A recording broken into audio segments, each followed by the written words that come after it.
بسم اللہ الرحمن الرحیم۔ ایک بادشاہ اور اس کے رفوگر کا قصہ۔ کہتے ہیں کہ ایک بادشاہ نے ایک رفوگر رکھا ہوا تھا۔ وہ کپڑا نہیں، باتیں رفو کرنے کا ماہر تھا۔ وہ بادشاہ سلامت کی ہر بات کی کچھ ایسی وضاحت کر دیتا کہ سننے والے سر دھننے لگتے کہ واقعی بادشاہ سلامت نے صحیح فرمایا ہے۔ ایک دن بادشاہ سلامت دربار لگا کر اپنی جوانی کے شکار کی کہانیاں سنا کر رعایا کو مرحوب کر رہے تھے۔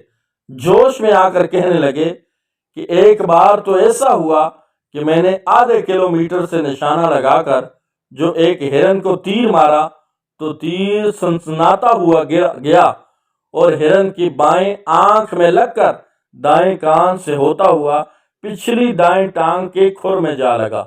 بادشاہ کو توقع تھی کہ عوام داد دے گی، لیکن عوام نے کوئی داد نہیں دی۔ وہ بادشاہ کی بات پر یقین کرنے کو تیار نہیں تھے۔ بادشاہ بھی سمجھ گیا کہ ضرورت سے زیادہ لمبی چھوڑ دی ہے۔ اپنے رفوگر کی طرف دیکھا۔ رفوگر اٹھا اور کہنے لگا، حضرات، میں چشمدید گواہ ہوں اس واقعے کا۔ دراصل بادشاہ سلامت ایک پہاڑی کے اوپر کھڑے تھے اور ہرن بہت نیچے تھا۔ ہوا بھی موافق چل رہی تھی، ورنہ تیر آدھا کلومیٹر کہاں جاتا ہے۔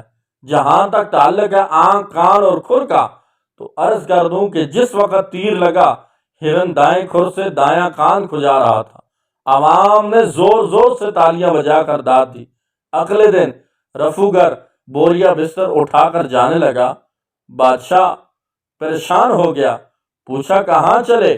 رفوگر بولا، بادشاہ سلامت، میں چھوٹے موٹے تروپے لگا لیتا ہوں، شامیانے نہیں سیتا۔